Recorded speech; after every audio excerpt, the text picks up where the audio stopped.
What the heck, mga hayop na yan? Dapitan Sports Complex ayaw ipaggamit nila sa mga Your Miss Choice. Nung nangyari sa kanila talaga, pamumulitik ka. Nabanggit na dahil 30th season to, ang papremyo ni JTV ng mga commissioners sa magcha-champion, 10,000 sa champion, 5,000 sa runner-up. Sabi ni Vice Mayor Chiachenza, Vice Mayor Chiachenza, Vice Mayor Chiachenza, wala to is. Sa taong ito, hindi na tayo makakalaro sa Dapitan Sports Complex. Bawal na pangalang JTV doon. Nalungkot naman ako doon sa kwento ni JTV. Alam niyo ba sino may-ari ng Dapitan Sports Complex? Kayong lahat. Tama! Dahil yun ay pag-aari ng pampubliko o ng mamamayan. Pero Klarong-klaro yun, ha? Klarong-klaro. Ang sports complex na yan ay pag-aari ng utaw ng taong bayan. Hindi po yan private. Ha? Hindi po yan private. Grabe talaga yung paghari-hari. Grabe talaga yung pamumulitika nila. So, panoorin na itong video na to ang lahat-lahat ng kwento. So, may love shout out to credit to this video to Manila Updates, Manila Clearing Operation. Grabe na po yung mga pamumulitika talaga nila. Talagang personala na po talaga ito. Grabe, akala mo naman sila yung may-ari. May-ari yung taong bayan? Nabanggit na dahil 30th season to, ang papremyo ni JTV ng mga commissioners Good vibes muna tayo. sa champion, 10,000 sa champion, 5,000 sa runner-up.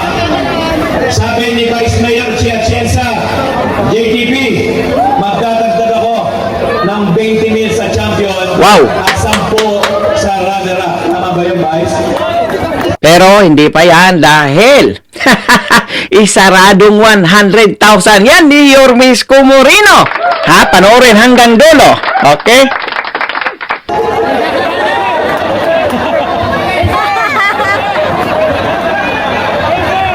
Parang napasubo ah. Kung may 10 ako, may ethnic si Vice Mayor Chi, ang magcha-champion ngayong 30th season, tatanggap ng 30,000 pesos! Hindi pa yan. Mayroon pa. 15 sa 5 division. Ganon, kasaya ito. Sabi ni Vice Chi, JTV, kailan nyo matatapos to? Kailangan bago magsimbang gabi, tapos na kami. Ha? 300 teams, 2.5 buwan lang paglalaruin. Opo, kabisado na namin. Pagamat, may challenge sa atin. Maraming salamat sa mga kaibigan kong barangay chairman. Ito po ay sa may Distrito 4 po ito, ha? Sino kayang congressman dyan? Sino kayang vice mayor ngayon? Sino kayang mayor ngayon sa Maynila? Bakit pinagbabawalan yung kabataan na, alam niyo naman yung basketball, iwas druga po iyan. Bakit pinagbabawalan po iyan, ha? Magnanagot kayo sa taong bayan kung sino man kayo, ha? Lintik talaga kayo. Ginagalit nyo ako eh. Na nagpapagamit ng mga court nila. Palakpakan natin. Maraming salamat, Chairman Jeff Abiana, Chairman Michael Gana, Chairman Lito Dula, Chairman Erwin Molina, Chairman Rambo, at iba pa, Chairman Justin.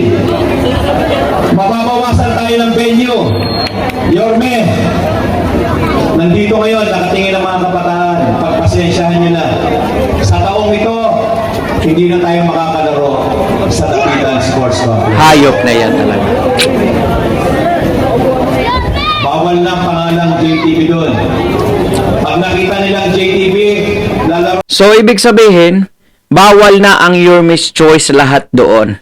So, klarong-klarong pamumulitik yan! Litik na yan.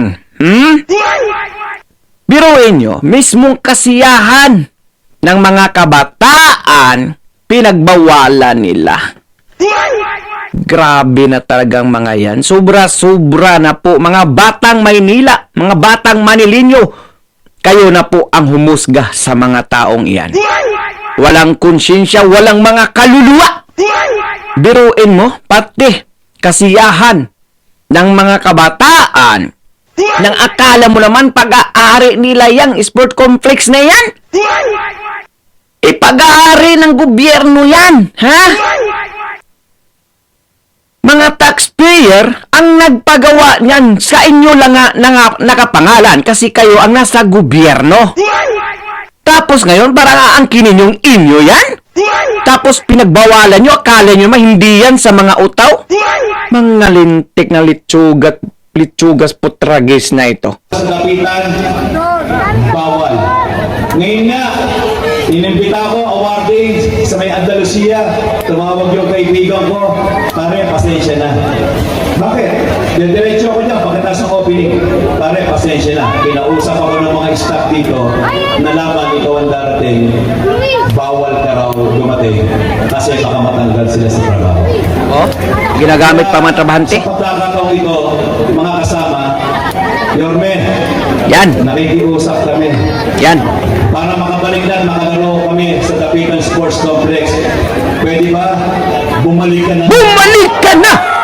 Bumalik ka na! Grabe, walang mga pusong kaluluwa yung mga Nakatanggap hinayupak na yan? Nung Yorme ka, ikaw pa nagsabi, tumawag ka, nakita mo sa Facebook, JTV, ang dami niya na. O mga boss eh. Tawagan mo si Director Pio, sabihin mo, gamitin yung Dapitan para araw-araw maglalaro ang mga players mo. Kasi nga sa taong bayan yan. Nakakalungkot. Pwede, championship sa Albert. Ang ganda doon, boss. Eh, kaya lang, boss, hindi rin tayo makapasok. Next year, makalaro naman tayo. May awa, tiisan na natin ito. Kaya ninyo, may awa ang Diyos. Alam ko naman, pitong buwan na lang naman ang hihintayin natin. At muling sisigla, hindi na sasampalo. Yes, tama. Sabi ko nga, sana pagdating ng panahon, mabigyan ng pagkakataon ng isang JTV. Itong Distrito 4 ay kilalanin bilang sports capital ng lungsod ng Maynila. Wow! Kaya hindi ko na pakakatagalan. Alam ko gusto nyo lang marinig. O, isang tawag ko lang. Boss, pwede ka ba kumatin? Eh, dati kong iniimbita. Ayaw. Tulog sa basitan. Mainit. Lagi tayo natatanggihan. Ito, isang text ko lang. Approve agad. Kaya, mga kadistrito, bigyan natin ng malakas na palakpakan ang siguradong magbabalik sa lungsod ng Maynila. Palakpakan natin, Yorme Isko Moreno! Eh! Two joints parang mafia! Ha?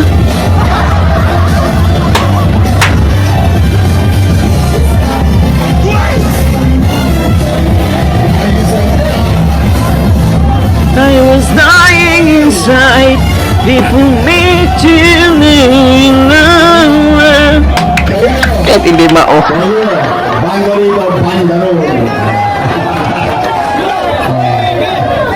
Red Doors yan, ha? Anyway, hindi naman tayo nagpunta rito para sa politika. Ang gusto lang namin ay kami ni Chichi makatulong sa layunin ni JTV. Anyway, 30 years nang ginagawa ni JTV. Grabe, 30 years na pala yan. Advokasya, ligasya. 10,000. So, 5 division, 10,000, 10,000, 10,000, 10,000. Tama ba?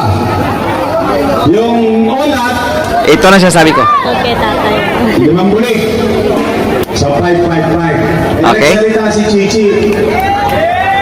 Sabi niya, etnet, dadagdagan ng etnet. Naka-record. Ayun, naka-record. Yari ka, Chichi. Wala to, Wix. Mga batang rumlundo, Mindoro. Balik-balik, wala dito. Anyway, so, kung may dagdag si Chichi na etnet, di 30 na yun. Diba, 30 na. 30, 5 division. Tama ba? Tama. Bawat division mo dyan, champion, 30. Tapos, ang segunda, 15. 15. Ikaw kasi nagkakamali ka ng inimbitan eh.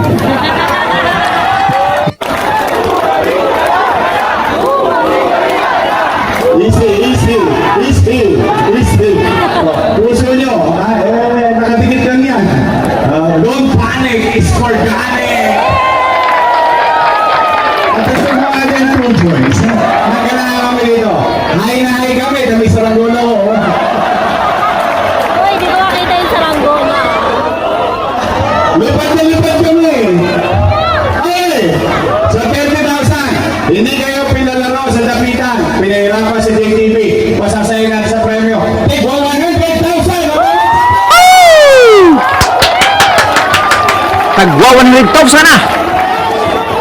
Bawat division, 100,000! Wow! Limang division! Take 100! Okay ba yun? Okay. Kailangan dapitan. Kahit walang dapitan sport complex. Dito na lang tayo sa kalsada! Yeah! Yari na mga pantos! Di ba?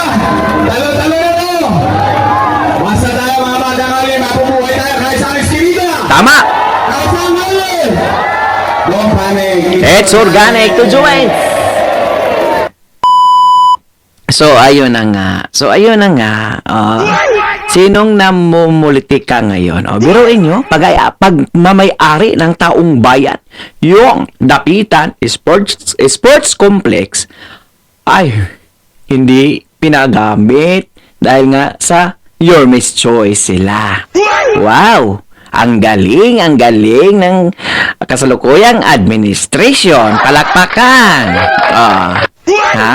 Tinayo iyan para laruan ng mga kabataan para iwas droga.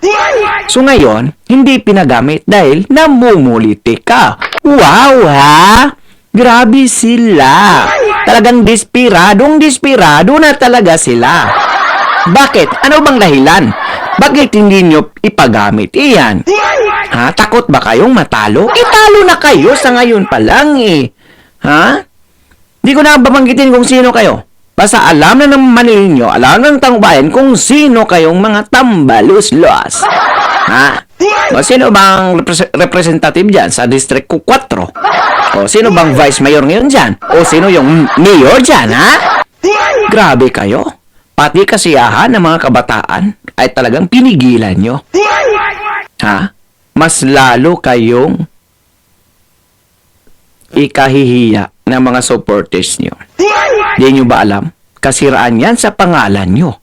Kasi nga, yung sports complex na yan, pag-aari yan ng taong bayan. Nakakahiya kayo.